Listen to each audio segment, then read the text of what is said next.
ఈరోజు ఇంట్లోనే అద్భుతంగా మనం ముగ్గు వేయబోతున్నాము. ఫస్ట్ ఇలా మనం రౌండ్ గీసుకోవాలి. తర్వాత ఇలా చిన్న చిన్నగా వేసేసుకోవాలి. బాగా వస్తుంది ముగ్గు. దాని తర్వాత ఇలా చేసేసుకోవాలి. అయ్యో నా శారీస్ ఎక్కడికి పోయినా ఇక్కడ ఇలా ఇది కూడా అన్నీ ఇలా చేసేసుకోవాలి.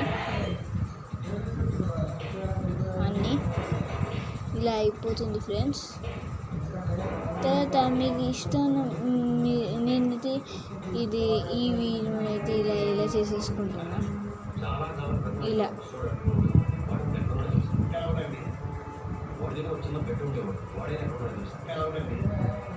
చేసేసుకోవాలి ఫ్రెండ్స్. అన్నీ ఇలానే చేసేసుకోవాలి. ఇవి దీపాంతాలు ఫ్రెండ్స్. ఇలా బాగుంటుంది. Thank you friends. ఇది నచ్చినట్టయితే సబ్స్క్రైబ్ చేయండి అండ్ లైక్ షేర్.